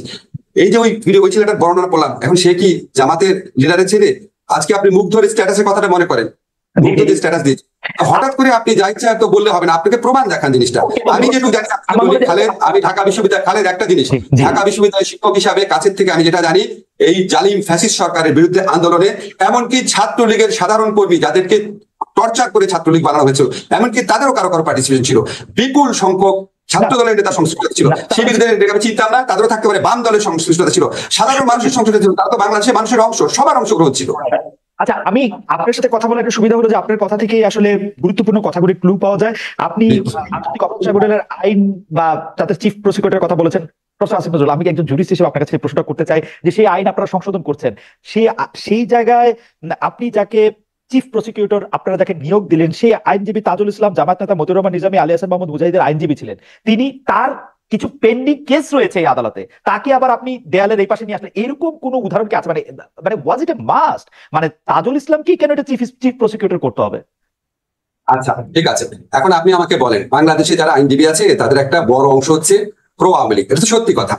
এখন আপনার কি ধারণা তারা এই আদালতে আইনজীবী হতে রাজি হবে? যে আদালতে আওয়ামী লীগের নেতাদের বিচার হবে, আপনার কি ধারণা তারা রাজি হবে? আবার ধরেন কিছু কিছু আইনজীবী আছে যাদের দক্ষতা নিয়ে, বড় একটা অংশ তো বিএনপির আইনজীবীরাও আছেন যারা খুব আনন্দ নিয়ে রাজি হবে আওয়ামী লীগের লোকদের বিচার করতে। তাই আপনার ধারণা না? আমার ধারণা, আমি আপনাকে নাম দিতে পারি, আপনাকে একটা কথা বলি খালেদ। আচ্ছা ঠিক আছে, আমাদের এই আদালতে তো আরো কিছু আইনজীবী নিয়োগের বিধান আছে, আপনাকে আমি একটা চ্যালেঞ্জ করে দিলাম, আপনি বিএনপির দক্ষ কোনো আইনজীবী কিন্তু এনে দেন ভাই, এখানে মানে গুরুত্বপূর্ণ উপস্থিত দেওয়ার আছে। আরেকটা কথা আপনাকে বলি, তাজুল তো এখানে আইনজীবী, তাজুল তো বিচারক না। আপনারা যখন যুদ্ধাপরাধের আদালত যখন বিচার হচ্ছিল, তখন যারা এই জামাতি নেতাদের বিপক্ষে যারা আইনজীবী ছিলেন তারা তো সবাই আওয়ামী লীগের পলিটিক্সের সাথে ইনভলভ ছিল, আওয়ামী লীগ পন্থী আইনজীবী ছিল, তারা আওয়ামী লীগ পন্থী আইনজীবী ছিল, আপনার মনে আছে? তো তখন আপনার বিচারে কোনো সমস্যা হয়নি, আমরা বিচারে অন্যান্য প্রসঙ্গে প্রশ্ন তুলেছি, কিন্তু এটা নিয়ে প্রশ্ন তুলিনি। আমরা আইনজীবী তো সরাসরি ভাবে প্রমাণ করার চেষ্টা করবে দোষ আছে, এবং আমরা তো এই স্কোপটা রেখেছি, যাদের বিরুদ্ধে অভিযোগ আসবে আপনারা পৃথিবীর শ্রেষ্ঠতম আইনজীবীকে নিয়োগ করেন, যারা গত সরকার করে নাই, আপনারা বেস্ট আইনজীবী নিয়োগ করেন। আমরা তো বিচারক আর জামাত থেকে নিয়োগ করছি না, আমরা তো বিচারক আর বিএনপি থেকে নিয়োগ করছি না, আমরাও চেষ্টা করছি যে বিচারক পদে সবচেয়ে মানে কি বলবো, এখন ভাই সবকিছুর পর বাংলাদেশের মানুষ দেখবে নিয়োগ করা বলবো উনি এটার সাথে এই ছিল, উনি এটার সাথে এই ছিল, আমরা চেষ্টা করবো। কিন্তু আওয়ামী লীগের যেসব লোকদের নেতাদেরকে সেই আদালতে নেওয়া হয়েছে, আমরা কিন্তু দেখছি সেখানে তাদেরকে গায়ে হাত তোলা হচ্ছে, তাদেরকে আইনজীবী নিয়োগ দিতে দেওয়া হচ্ছে না, সেই বিষয়টিও আপনাকে ব্যথিত করছে, আপনি নিজেও এটি বলছিলেন। তো আপনার সরকার কি আসলে সেটি খুব বেশি মানে আমি কি বলি যে সেটি আসলে খুব বেশি চেক করতে পারবেন? আমি নিজে দেখেছি, আপনিও দুঃখ প্রকাশ করেছেন যে এরকম তো হওয়ার কথা না এটা কখনো। আমি আপনাকে চাই, আপনি উপদেষ্টা হয়েও বলেছেন যে মানে এরকম কোনোভাবেই আপনি এটা আশা করেন না, আপনি কি নিশ্চয়ই লক্ষ্য করেছেন এটার প্রকোপ অনেক কমে গেছে, আদালত প্রাঙ্গণে হামলা, আদালত প্রাঙ্গণে ডিম ছুঁড়ে মারাটা অনেক কমে গেছে, অনেক কমে গেছে। আপনি প্রথম দিকে তুলনা দেখেন, আমি আপনাকে বলেছি একটা ইনোভেটিভ টেকনিকের কথা, সকাল 7টার সময় করেছি, আরো কিছু কিছু টেকনিক আছে বলতে চাই না, বললে মানুষ ওইটার মধ্যে দিয়ে আক্রমণ করার চেষ্টা করবে। আচ্ছা, এখন আমরা একটু জাতির জনগুরুত্বপূর্ণ বিষয় চলে আসতে চাই। আমি মনে হয় আপনার বক্তব্য পরিষ্কার। আপনাকে আমি জানিয়ে রাখতে চাই 30,000-এর বেশি দর্শক আমাদের সাথে লাইভ দেখছেন এবং আরো অনেক দর্শক নিশ্চয়ই আমাদের সাথে যুক্ত হবেন। আমি সেজন্য জাতির জনগুরুত্বপূর্ণ প্রশ্নগুলি করে রাখতে চাই। এর আগে আমি দর্শকদের কাছে জানতে চেয়েছিলাম পপুলার বিষয় এটি যে ভারতে 3,000 টন ইলিশ রপ্তানির সিদ্ধান্ত সঠিক বলে মনে করেন কিনা। শতকরা 32% মনে করছেন যে এটি সঠিক, শতকরা 68% মনে করছেন এটি সঠিক না। 40,000 দর্শক এখানে ভোট দিয়েছেন। প্রফেসর আসিফ নজরুল, আমি সরাসরি এই সংবিধান সংস্কার নিয়ে আসি। সংবিধান সংস্কার কমিশনের প্রধান করা হয়েছিল আচ্ছা খালেদ, আপনাকে একটা অনুরোধ করি নিয়োগ নিয়ে প্রশ্ন করছেন যেহেতু আপনাকে একটা জিনিস ক্লারিফাই করি, এটা আমাকে কেউ কেউ জানতে চায়। আমি বলেছি আমি খালেদের সাথে প্রোগ্রামে বলবো যে আমি কিভাবে নিয়োগ দিচ্ছি, আমি কি আমার ঘনিষ্ঠ লোককে নিয়োগ দিচ্ছি কিনা। ভাই আমাকে এটা একটু বলতে দেন। এই যে আপনাকে তাজুলের কথা বললাম, জামিল সাহেবের কথা বললাম, উনারা ঘনিষ্ঠ তো দূরের কথা, উনাদের সাথে জীবনে কোনোদিন, আমার তাজুলের সাথে একটা প্রোগ্রামে একদিন দেখা হচ্ছিল, অনেক দূর থেকে দেখা। জামিল সাহেবের সাথে আমার জীবনে কোনোদিন দেখা হয় নাই। উনার নিয়োগের ব্যাপারে কথা বলার আগে জীবনে কোনোদিন কথা হয় নাই। বাংলা একাডেমিতে যে আজম আছে, আজমের সাথে জীবনে কোনোদিন আমি একসাথে বসে 5 মিনিটও কথা বলি নাই। আফসানার সাথে জীবনে কোনোদিন 5 মিনিটও কথা বলি নাই। আপনাকে আমি ক্লিয়ার করি জিনিসটা, আমি দক্ষতার দিকে লক্ষ্য রেখেছি, অসংখ্য মানুষের সাথে কথা বলেছি। এমনকি যে ধরেন জামিল সাহেবের নিয়োগ নিয়ে যে কিছু লোক প্রশ্ন তুলেছে, আমি আমাদের এই ছাত্র জনতার আন্দোলনের সবচেয়ে প্রধান যে নেতারা আছেন তাদের একজনের সাথে কথা বলে তারপরে ক্লিয়ারেন্স নিয়েছি। ক্লিয়ারেন্স মানে হচ্ছে উনার তো এই আন্দোলনটা করেছেন, তাদের সাথে, এই যে আপনাকে অন রেকর্ড বললাম, তাদের প্রধান একজন নেতার সাথে কথা বলে তার সম্মতি নিয়ে করা হচ্ছে। আমি আমার ব্যক্তিগত বিবেচনায় একটা নিয়োগও দেই নাই। আমি অসংখ্য মানুষের সাথে কনসাল্ট করেছি, দক্ষতার দিকে লক্ষ্য রেখেছি, কাজটা করতে পারবেন কিনা সেটা আমার বিবেচনায় একটা সেকেন্ড কথা। খালেদ প্লিজ আমাকে একটা কথা বলতে, দক্ষতার দিকে লক্ষ্য রেখেছি। আর লক্ষ্য রেখেছি গত স্বৈরাচারী ফ্যাসিস্ট সরকারের সহযোগী যারা ছিল, যারা তাদের বেনিফিশিয়ারি ছিল, যারা এই জুলাই অগাস্ট আমরা ছাত্র হত্যার সময় যারা আমাদের বিপক্ষে ভূমিকা রেখেছিল, কোনোভাবেই তারা যতই যোগ্য কোনোভাবেই তাদের কথা বিবেচনায় রাখি নাই এবং তারপরে কনসাল্ট করেছি। এই হচ্ছে আমার প্রক্রিয়া। আসিফ ভাই, কেন জানি আপনার কথা শুনে আমার একটু শেখ হাসিনার কথা মনে পড়তেছে। শেখ হাসিনা সেম ওয়েতে একটু বলতো যে না সবাইকে নিয়োগ দিব, শুধু বিএনপির বা তারেক রহমানের লোক নিয়োগ দিব না, জামাতের লোক নিয়োগ দিব না। এখন একটা লোক ধরা যাক আপনি আপনি আপনি জায়েদ খানের বিরুদ্ধে আপনি মামলা করতেছেন। এখন জায়েদ খান এই সরকারের সভাপতি ছিল, তো এটা কিরকম? মানে কি আওয়ামী লীগের সাপোর্ট থাকতে পারবে না? আমি আপনি সাপোর্ট করি না, আমরা ওরা সাপোর্ট করতে পারবে না। আওয়ামী লীগের বিরুদ্ধে কি গণহত্যা হয়েছিল? আওয়ামী লীগের কি লোকজনকে 2 সপ্তাহের মধ্যে 1,000 লোককে মেরে ফেলা হয়েছিল, 4,000 লোককে অন্ধ করা হয়েছিল, 20,000 লোককে গুলি করা হয়েছিল, হেলিকপ্টার দিয়ে গুলি করা হয়েছিল আওয়ামী লীগের লোককে? এখন এই সমস্ত কাজ যারা করেছে, যারা এগুলিকে জাস্টিফাই করেছে, যারা এটার পক্ষে দাঁড়িয়েছে, তাদেরকে এই ছাত্র জনতার বিপ্লবের পর তাদেরকে আমি নিয়োগ দিব? আমি ব্যক্তিটা তো চেঞ্জ হয়েছে না। আচ্ছা ঠিক আছে, নিয়োগ দিয়েন না। আমি আমি আমি আমি সংবিধান সংস্কার কমিশন নিয়ে আসি। প্রফেসর আসিফ নজরুল, 32,000-এর বেশি মানুষ আমাদেরকে দেখছেন। সংবিধান সংস্কার কমিশনের ইন্টারেস্টিংলি প্রথমে এটা প্রদান করা হয়েছিল ডক্টর শাহীন মালিককে, কিন্তু ডক্টর শাহীন মালিকের সাক্ষাৎকার পরে আমি এবং ডক্টর শাহীন মালিককে ততদিন ধরে চিনি, মনে হয়েছিল যে তিনি আসলে সংবিধানটাকে সংস্কার করতে চান, বাট তার আসলে সংবিধান সংস্কার কমিশনের প্রধান থাকা হলো না। সংবিধান সংস্কার কমিশনের প্রধান করা হলো আমার শিক্ষক প্রফেসর আলী রিয়াজকে, যিনি আবার সংবিধানটা নতুন করে লিখতে চান। আমাদের প্রশ্ন প্রফেসর আসিফ নজরুল, নতুন করে সংবিধান রচনার ম্যান্ডেট কি আপনাদের রয়েছে কিনা? মানে ক্যান ইউ ডু ইট? মানে এটা প্রথম কথা হচ্ছে আলী রিয়াজ আপনার শিক্ষক, স্বাধীন মালিক হচ্ছে আমার শিক্ষক। আমার মানে কি বলবো, আমার অত্যন্ত শ্রদ্ধেয় মানুষ, ঘনিষ্ঠ মানুষ। আমরা 15 বছর এই সরকারের বিরুদ্ধে যত রকম আন্দোলন করেছি, যত রকম বিবৃতি দিয়েছি, যত রকম সেমিনার করেছি, উনি সমস্ত কিছুতে ইনভলভ থাকতেন, সমস্ত কিছুতে। আমি দৃঢ়তার সাথে বলতে চাই স্বাধীন ভাই প্রধানত উনি আমাকে যেটা বলেছেন, উনার পেশাগত ব্যস্ততা আছে অনেক, উনার পক্ষে আপনি মানে পেশাগত ব্যস্ততার কথা বলেছেন উনি মূলত। আর একটা কারণে কথা বলেছেন আমি বলতে চাচ্ছি, এটা ওনার সাথে আমার প্রিভিলেজ কমিউনিকেশন। উনি পেশাগত ব্যস্ততার কারণে প্রধানত এই দায়িত্ব পালন করতে চান না, কিন্তু আমরা কমিশনের পক্ষ থেকে যে সমস্ত এক্সপার্টের সাথে কথা বলবো অবশ্যই ওনার সাথে আমরা কনসাল্ট করবো। আলী রিয়াজ সংবিধান পুনর্লিখন বলতে কি পুরা সংবিধান পুনর্লিখন বুঝিয়েছেন নাকি কোনো কোনো আর্টিকেল বুঝিয়েছেন? ওনার সাথে যখন আমার কথা হয়েছে আমার মনে হয় এই সিদ্ধান্ত উনি নিয়ে ফেলেছেন। এটা একটা সংস্কার কমিশন করা হচ্ছে, সেখানে এই প্রশ্নগুলাও আসবে যে আপনারা কি সংবিধান পুনর্লিখন চান কিনা, নাকি পুরাপুরি লিখন চান। এই সমস্ত প্রশ্নে কোনো সিদ্ধান্ত নেওয়া হয়নি, এটা কমিশনের মাধ্যমে সিদ্ধান্ত নেওয়া হবে। আপনি সংবিধান পরিবর্তনের যে ম্যান্ডেট বলেছেন, আমরা তো ভাই সংবিধান পরিবর্তন করছি না। সংবিধান পরিবর্তন করবে হচ্ছে নেক্সট কনস্টিটিউয়েন্ট অ্যাসেম্বলি যদি ইলেকশন হয় বা নেক্সট যে পার্লামেন্ট হয় ওনারা করবে। আমাদের তো সংবিধান পরিবর্তনের ম্যান্ডেট নাই। আমরা সংবিধান পরিবর্তনের লক্ষ্যে কাজগুলা এগিয়ে নিয়ে যাব। আমাদের একটা সংস্কার কমিশনের প্রস্তাব থাকবে যে এই সংশোধনী দরকার বা এইরকম একটা সংবিধান দরকার। এরপর এটা ব্রড বেস পলিটিক্যাল পার্টির সাথে আলোচনা করা হবে দ্বিতীয় স্তরে। ওনারা এটা কিভাবে গ্রহণ করতে চান, ওনারা কনসেনসাসের ভিত্তিতে গ্রহণ করতে চান নাকি ওনারা আপনার গণভোটের ভিত্তিতে চান, নাকি ওনারা কনস্টিটিউয়েন্ট অ্যাসেম্বলি ইলেকশন করতে চান, তারপরে আপনার জনগণের মতামতের জন্য এটা রাখা হবে। এগুলি পরে ডিসিশন, কোনো ডিসিশন এখন নেওয়া হয় নাই, জাস্ট সংবিধান সংস্কারের একটা উদ্যোগ নেওয়া হয়েছে। এই উদ্যোগ এই আলোচনার মধ্যে ঠিক হবে এটা কিভাবে করা হবে এবং কতটুকু করা হবে। প্রফেসর আসিফ নজরুল, আমরা রাজনৈতিক মামলা, গায়েবী মামলা প্রত্যাহারের অগ্রগতি নিয়ে সম্প্রতি একটা প্রজ্ঞাপন দেখেছি যে ডিসিএসপি এবং সংশ্লিষ্ট যারা পিপির সমন্বয়ে একটা কমিটি করা হয়েছে। কমিটি কাজ করবে পিপির প্রতিবেদনের ভিত্তিতে। এই প্রক্রিয়াটা আসলে কতটা স্বচ্ছ হলো? সব জেলায় দেখে শুনে সৎ পিপি নিয়োগ দিয়ে আপনাদের পক্ষে সম্ভব হয়েছে কিনা? এই ধরনের মামলা প্রত্যাহারের তদবির এবং লেনদেনের ব্যাপারটি কিভাবে ঠেকাবেন? স্বতন্ত্র ও স্বাধীন প্রসিকিউশন সার্ভিস গঠনের কোনো পরিকল্পনা আপনার আছে কিনা? সেটি হচ্ছে প্রথম প্রশ্ন। কিন্তু আমি একটু পপুলার প্রশ্নটি করে রাখি। সেই পপুলার প্রশ্নটা হচ্ছে, আপনারা কি তারেক রহমানের এগেইনস্টে যেসব মামলা হয়েছে সে সব মামলা প্রত্যাহার করছেন কিনা খুব শীঘ্রই? আমরা কোনো ব্যক্তি স্পেসিফিক মামলা উইথড্র করছি না। আপনি দেখেন, আমরা প্রথম বলেছিলাম আমরা জুলাই অগাস্ট যে হত্যাকাণ্ডের যে মামলাগুলো ফলস মামলা করেছিল বিগত ফ্যাসিস্ট সরকার, সেগুলো উইথড্র করেছি হত্যাকাণ্ডের অভিযোগগুলো ছাড়া। সেকেন্ড ফেজে আমরা সাইবার সিকিউরিটি অ্যাক্ট যেটা আছে আমার মন্ত্রণালয়ের পক্ষ থেকে উদ্যোগ নিচ্ছি। আমরা এখানে স্পিচ অফেন্সের সাথে কম্পিউটার অফেন্সের পার্থক্য করছি। আমরা, আপনি জানেন, প্রত্যেকটা কেস দেখতে হচ্ছে টাইম লাগছে। স্পিচ অফেন্স বা কথা বলার অপরাধের জন্য যাদের বিরুদ্ধে অভিযোগ এসেছিল তাদের সমস্ত মামলা উইথড্র করা হবে। এখানে তারেক রহমান আছেন নাকি খালেদ আছেন এটা আমরা দেখবো না, আমরা ইস্যু ধরে ধরে করবো। এটা আমার মন্ত্রণালয়ের অ্যাপ্রোচ। আরেকটা কথা বলি, আপনার মনে প্রশ্ন রাখতে পারে তাহলে হঠাৎ করে রোজিনা আর মাহমুদুর রহমান মান্নারটা উইথড্র হলো কেন? কেউ প্রশ্ন করেছে। শুনে, আচ্ছা, খালেদা জিয়াটা তো আপনার খালেদা জিয়ার মামলা উদ্যোগ করেছে পরে। প্রথমে আসছে রোজিনা আর মান্না ভাইয়েরটা। রোজিনা আর মান্না ভাই ওনারা দীর্ঘদিন সাফার করছিলেন, ওনারা পাসপোর্ট পাচ্ছিলেন না, বিদেশে যেতে পারছিলেন না। বিশেষ করে মাহমুদুর রহমান মান্না পাসপোর্ট পাচ্ছিলেন না। মাহমুদুর রহমান মান্না এখনো সংকটাপন্ন অবস্থায় হসপিটালে আছে। ওনার বিরুদ্ধে একটাই মামলা ছিল, ডিজিটাল সিকিউরিটি অ্যাক্টের মামলা ছিল, একটা আইনি মামলা ছিল। ওনারা ব্যক্তিগতভাবে যোগাযোগ করেছেন এবং অনেক সাফারিংস এর মধ্যে দিয়েছেন। মান্না ভাইয়ের চিকিৎসা কাজ বন্ধ ছিল ওখানে। আর রোজিনার মেয়ের চিকিৎসার ব্যাপার, রোজিনার একটা এই মুহূর্তে মনে পড়ছে না, একটা কারণ ছিল। ওনারা খুব রিকোয়েস্ট করেছিল, আমরা একটা সিগনেচার স্টেটমেন্ট হিসাবে আমরা মামলা উদ্যোগ করেছি। আরো অনেক মামলা করেছি, আপনাকে এখানে বলে শেষ করতে পারবো না। যেমন ধরেন, আপনি মাহমুদুর রহমানের যে স্ত্রীর যে মামলার ব্যাপারটা ছিল, আমাদের অত্যন্ত শ্রদ্ধেয় সম্পাদক, ওটা আমরা করেছি, ওটা পত্রিকা আসে না। এরকম আরো আছে কিছু কিছু যেটার জন্য জনজীবন অতিষ্ঠ হয়ে যাচ্ছে। ধরেন আপনার জীবন অতিষ্ঠ হয়ে যাচ্ছে, আপনি ওই মামলার কারণে বিদেশে চিকিৎসা যেতে পারছেন না, আপনার বাচ্চা পড়তে যেতে পারছেন না, আপনার বাচ্চাকে নিয়ে আপনি চিকিৎসা দিতে পারছেন না, বাইরে যাওয়ার অনেক প্রয়োজন তো থাকে মানুষের। সেই সমস্ত ক্ষেত্রে আমরা অগ্রাধিকার, দুই একটা অনুরোধের ভিত্তিতে অগ্রাধিকার দিয়েছি। এখন খালেদ মানুষ তো ধরেন এই জিনিসগুলো বলে আমরা বোঝানোর চেষ্টা করেছি আমরা সবকিছু করবো, সমস্ত ইস্যু ওয়াইজ জিনিসগুলোকে করবো। ইস্যু ওয়াইজ করার ক্ষেত্রে আমরা ইস্যুটা একটা একটা করে ভাগ করছি। এই থার্ড ফেজে সাইবার সিকিউরিটি একটা মামলার পর থার্ড ফেজে আমার ইচ্ছা আছে আমাদের মন্ত্রণালয়ের পক্ষ থেকে মামলা উদ্যোগের ব্যাপার, কিন্তু আমাদের স্বরাষ্ট্র মন্ত্রণালয়ের পক্ষ থেকে একসাথে কাজ করতে হয়।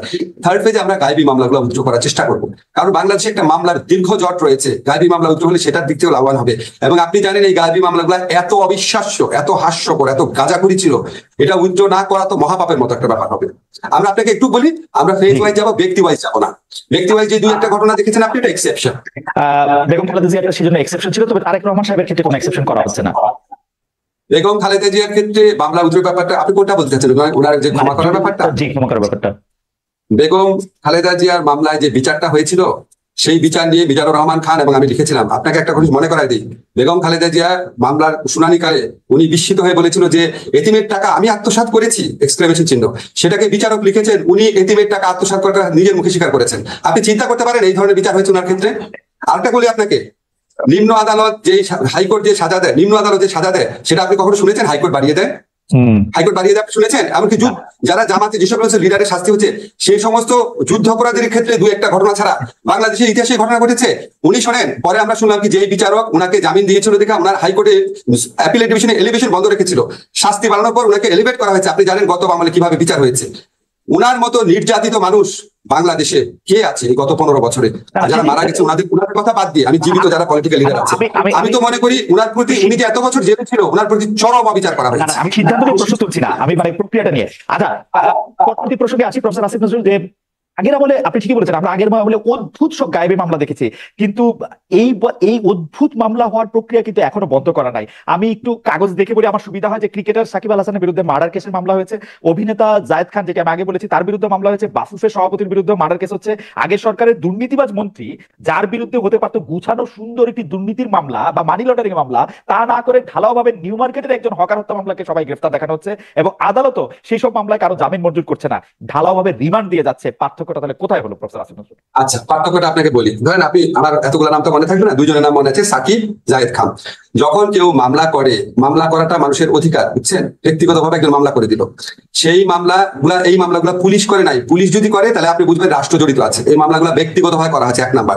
2 নাম্বার হচ্ছে মামলার কারণে, এই যে আপনি সাকিব বলে জায়েদ খান বলেন, unless you are a directly involve political figure, এই উনাদের ক্ষেত্রে কি কোনো গ্রেফতারের ঘটনা ঘটেছে?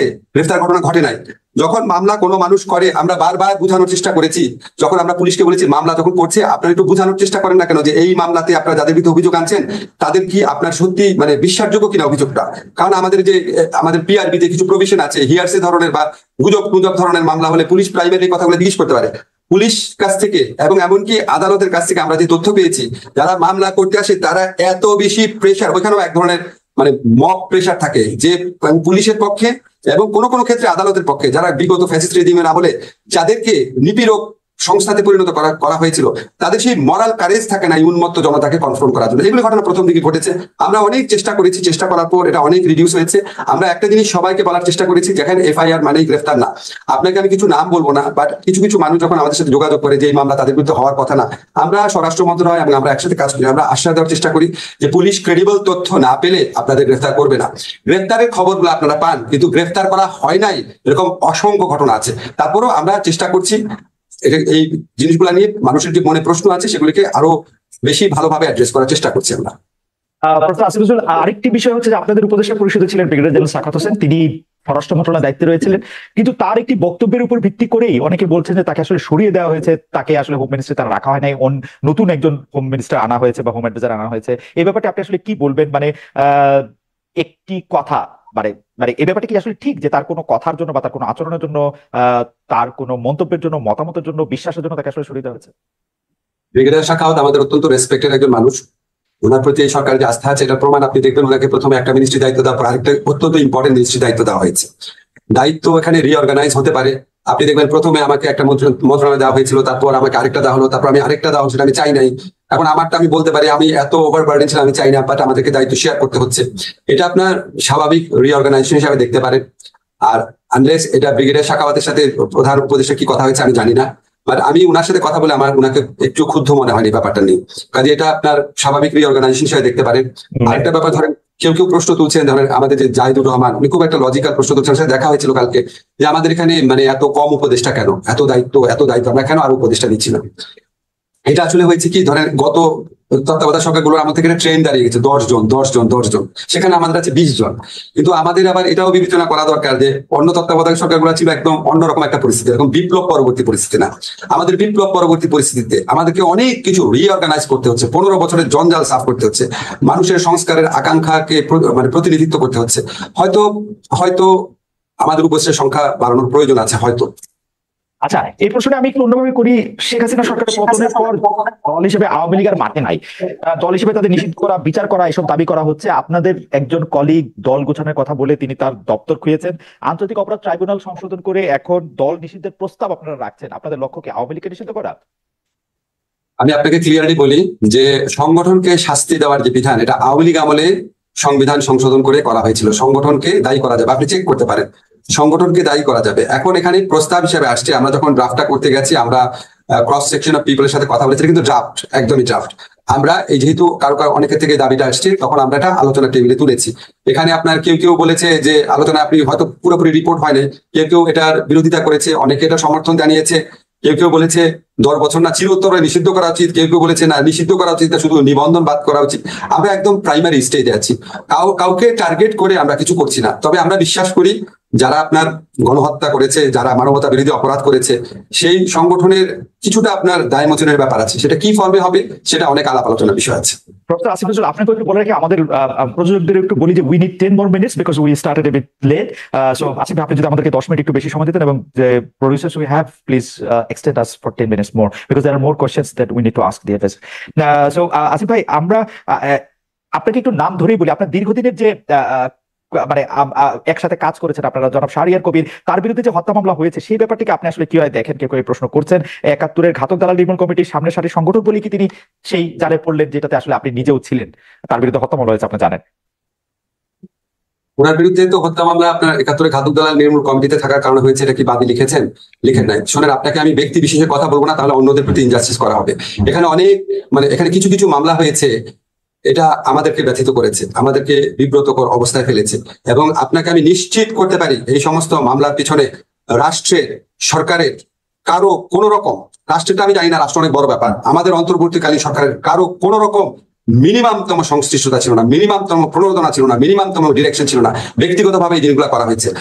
আমি ব্যক্তি স্পেসিফিক না ভাবে আপনাকে বলি, আমরা যখন দেখি একজন বৃদ্ধ মানুষকে, একজন বয়স্ক মানুষকে, বা একজন আপনার হুইল চেয়ার ব্যবহার করছে এরকম মানুষকে, বা একজন আপনার কম্পারেটিভলি অনেক পরিচ্ছন্ন ইমেজের মানুষকে, ধরেন আমি প্রফেসর মান্নানের কথা বলতে চাচ্ছি, ওনাদের বিরুদ্ধে যখন এরকম মামলা হয়, এটা তো কারো এনজয় করার কথা না, রাইট। এটা তো কারো ভালো কথা না। কিন্তু আপনি বিচারিক প্রক্রিয়ার মধ্যে দিয়ে যতটুকু পারা যায় সেখানে আপনি ওনাদেরকে রিলিফ দেওয়ার চেষ্টা করবেন। এখন আমাদের সমাজে এরকম কোনো ধারণা আছে যে একটা মানুষ যদি খুব মানে ফেমাস হয়, বা একটা মানুষ যদি খুব জনপ্রিয় হয়, হয়তো উনি কোনো অপরাধ করতে পারেন না। কিন্তু ধরেন আমি আপনাকে, সরি আমি নূর ভাইয়ের কথা বলছি, ধরেন আসাদুজ্জামান নূর ভাইয়ের গ্রেফতার নিয়ে অনেক প্রশ্ন উঠেছে। উনাকে ঢাকার হত্যা মামলা নিয়ে যদি গ্রেফতার করা হয়, এটা নিয়ে তো প্রশ্ন ওঠারই কথা। তো আমরা পরে ইনভেস্টিগেট করে দেখলাম ওনার বিরুদ্ধে নীলফামারীতেও মামলা হয়েছে। এখন খালেদ, আপনি আমাকে বলেন, নীলফামারীতে তো উনার এলাকাতে তো কিছু মৃত্যুর ঘটনা ঘটেছিল, ওনার গাড়ি ভরে হামলার পর কিছু এক্সট্রা জুডিশিয়াল কিলিং হয়েছিল, এটাতে ওনার জিরো ইনভলভমেন্ট থাকতে পারে। কিন্তু ওইটার কারণে যদি স্থানীয়ভাবে কেউ মামলা করে, আমি কি তাহলে বলবো যে নূর ভাই অত্যন্ত ফেমাস অভিনেতা, খবরদার ওনার বিরুদ্ধে মামলা করবে না? আমার কি অধিকার আছে? আমার শুধু এটা দেখার আছে বিচারিক প্রক্রিয়ার মধ্যে দিয়ে ডিউ প্রসেসটা যেন কনফার্ম করা হয়। ডক্টর আসিফ, আমার শুধু একটাই জানার ইচ্ছা, আপনার কাছে কিন্তু জীবনে বহু আইনি সমস্যা নিয়ে আপনার কাছে গিয়েছি, মামলা হয়েছে, ভালো কথা, তার বিরুদ্ধে মামলা চলতেই পারে, তাকে গ্রেফতার করাটা খুব প্রয়োজন ছিল। মানে রিপোর্ট চলতে পারে, তিনি আদালতে হাজিরা দিতে পারতেন, জামিন থাকতে পারতেন, তাকে রিমান্ডে নেওয়া, রিমান্ড চাওয়া, রিমান্ড নেওয়া, এগুলি খুব জরুরি ছিল। মানে আমি জানতে চাচ্ছি, আমার কিন্তু আসাদুজ্জামান নূরের প্রতি কোনো আলাদা কোনো রকম কোনো জায়গা থেকে বলছি না, মানে আমি শুধু জানতেই চাচ্ছি। দেখেন, আমি যদি আপনার সরকারে না থাকতাম আমি অনেক কিছু বলতে পারতাম। এখানে একটা যৌথ দায় দায়িত্বের ব্যাপার আছে। কোনো কিছু যদি আমার ভালো না লাগে, এটা দায় দায়িত্ব আমার থাকবে, ভালো না লাগলেও। ফলে আমি এটা কারো এখানে আমার সমালোচনার অধিকার নাই, কারণ আমি সরকারের অংশ। তবে আপনাকে আমি একটা জিনিস বললাম যে আমাদের সরকারের আমলে কিছু কিছু জিনিস হচ্ছে যেটা আমাদের কোনো রকম সংশ্লিষ্টতা নাই, এবং আমরা এটা এনজয় করছি না, আমাদের ভালো লাগছে না। আপনাকে একটা জিনিস শুধু মনে করিয়ে দিচ্ছি, 15টা বছর একটা দল ক্ষমতায় ছিল, তারা সমস্ত প্রশাসন নিজের মতো সাজিয়েছে। এই পুলিশে যত মানুষ আছে তাদের মধ্যে অর্ধেক তাদের আমলে অ্যাপয়েন্ট করা, অর্ধেক পত্রিকা রিপোর্ট আছে, আপনি দেখবেন সমস্ত প্রশাসন তাদের সাজানো। সমস্ত কিছুতে আমাদের ইচ্ছার প্রতিফলন আমরা এখনো ঘটাতে পারি নাই। অনেক ক্ষেত্রে কিছু কিছু জিনিস হচ্ছে যেটা হয়তো আমাদের এই 15 বছরের ফ্যাসিস্ট গভর্নমেন্ট না থাকলে, নিয়মিত সরকার পরিবর্তন না হলে আমরা আরো অনেক ভালোভাবে কন্ট্রোল করতে পারতাম। তবে আমরা কন্ট্রোল বাড়াচ্ছি। মানে নূর ভাইয়ের সময়ে সরকারের আমলে নিয়োগ করা পুলিশটাই তাকে গ্রেফতার করে নিয়ে যাচ্ছে, না, নূর ভাইয়ের আমলে, আমি তো নূর ভাইয়ের প্রসঙ্গে এটা বলি নাই। আমি বলতে চাচ্ছি, ধরেন কিছু কিছু ক্ষেত্রে ঘটনা ঘটে, ধরেন আমরা হয়তো কোনো একটা জিনিস জানছি না, বাট হয়তো আমাদেরকে বিব্রত করার জন্য কিছু মামলা হচ্ছে। এইবার এটা পরিষ্কার। আমাদের সময় খুব শেষ, এই প্রশ্নটা উত্তর কি আপনি একটু দিবেন? এটা হয়তো আমার অন্য প্রশ্নের জন্য একটু হারিয়ে গেছে, যে মামলা প্রত্যাহারের তদবির ও লেনদেনের ব্যাপারটি ঠেকানোর জন্য আপনারা কি করছেন? স্বতন্ত্র স্বাধীন প্রসিকিউশন সার্ভিস গঠনের আপনাদের কোনো পরিকল্পনা রয়েছে কিনা? আমার এবার খুব দ্রুত আপনাকে 5-6টি প্রশ্ন করে ফেলতে হবে। তদবির ঠেকানোর জন্য তদবির ঠেকানোর জন্য আমাদের মিনিস্ট্রিতে কোন রকম তদবির করা হচ্ছে না। আমাদের মিনিস্ট্রিতে আমি যাদেরকে বদলি করে এনেছি, প্রথম দেখেছি তাদের সুনামের কথা, তাদের সম্পর্কে কোনোদিন কোনো অভিযোগ আছে না, এটা আমি খুব ভালো করে দেখেছি। কারণ আমার ছাত্র, অনেকে আমার ছাত্র, আমি খুব ভালো মতো খবর নিয়ে এসেছি। যাদের সম্পর্কে মিনিমামতম অভিযোগ ছিল, বিশেষ করে আর্থিক অভিযোগ, তাদেরকে আমার অন্তত মিনিস্ট্রিতে আমি রাখার চেষ্টা করে মিনিস্ট্রি থেকে আমি সরিয়ে দিচ্ছি। শুধু যে এই কারণে সরিয়েছে এটা না, কাজে যাদেরকে সরিয়েছে সবাইকে আপনারা এরকম ভাববেন না। পলিটিক্যাল নিপীড়নের অংশ ছিল কেউ কেউ, তাদেরকেও সরানো হয়েছে। আমরা আমাদের মিনিস্ট্রি চেষ্টা করছি। এখন ধরো একটা রুট লেভেলে যদি কোনো তদবির হয়, আমরা একটা ওপেন আহ্বান আছে, আমাদের কাছে জানালে অবশ্যই আমরা ব্যবস্থা নিব। আর প্রসিকিউশন সার্ভিস যে আপনি করার কথা বলেছেন, এই আইন করে নতুন প্রসিকিউটর আমি নিয়োগ দিতে কমপক্ষে 6 মাস লাগবে। এখন যারা প্রসিকিউটর আছে, এপিপি আছে, তারা সবাই আওয়ামী লীগের আমলের ক্যাডার টাইপের আইনজীবী আছে, তাদের মধ্যে কেউ কেউ আওয়ামী লীগের চেয়েও বেশি আওয়ামী লীগ, অনেক অত্যাচার নিপীড়নে তাদের অংশগ্রহণ আছে। এখন আমি 6 মাস এদিকে রাখবো? আপনাকে যে আমি বললাম যে কিছু কিছু ক্ষেত্রে যে কিছু ঘটনা ঘটে যেটা 15 বছর সাজানো ইয়ে কারণ পারে না, আমি আপনাকে একটা ঘটনা বলে নাম বলবো না। একটা ঘটনার ক্ষেত্রে আমি খবর নিয়ে দেখলাম যে আচ্ছা, ওনার ক্ষেত্রে আপনার ধরেন জামিন হলো না কেন, ঠিক আছে? তখন আমরা দেখলাম যে এখানে সরকার পক্ষের যে আপনার আইনজীবী ছিল, তিনি এমন একটা ভূমিকা রেখেছেন যেটা আমাদের প্রত্যাশিত ছিল না। এখন ওই আইনজীবী কি সরল বিশ্বাস এটা করেছেন, নাকি আমাদের প্রশ্নবিদ্ধ করেছেন? এই সমস্ত প্রশ্ন রিজলভ করতে হলে আমাকে তো ইমিডিয়েটলি এই পিপিপি, এপি, জিপি, পিপি এগুলিকে নতুন করে সাজাতে হবে। এখন আমি আইন করতে চাই, ইনের আইডিয়াল রোড অবশ্যই করতে চাই, কিন্তু করে তাহলে আমাকে 6 মাস এই ধরনের বিভিন্ন স্যাবোটাজের জন্য অপেক্ষা করতে হবে। ফলে আমরা নিয়োগ দিয়ে, কিন্তু আপনাকে একটা কথা বলি, আমাদের আমলে অবশ্যই স্বাধীন প্রসিকিউশন সার্ভিসের আইনটা করা হবে। আইন করার পর দরকার হলে আমরা এখনকার যারা আছেন তাদেরকে আর রাখা হবে কিনা এটা চিন্তা করবো, এবং পরীক্ষার মাধ্যমে নিয়োগকৃতদের অ্যাপয়েন্ট করার চেষ্টা করবো। আমাদের গবেষক দলের একজন সদস্য এই মুহূর্তে আপনি যখন কথা বলছিলেন তখন আমাকে একটি সংবাদের কাটিং আমাকে পাঠিয়েছেন, সেটা হচ্ছে প্রধান উপদেষ্টা ডক্টর ইউনূস ও উপদেষ্টা নাহিদকে নিয়ে কটূক্তির কারণে নালিশি মামলা হয়েছে। প্রফেসর আসিফ, আমি কি বলবো, everything reminds me of the past regime. তো আপনার কাছে ওইরকম মনে হচ্ছে কিনা, যে এই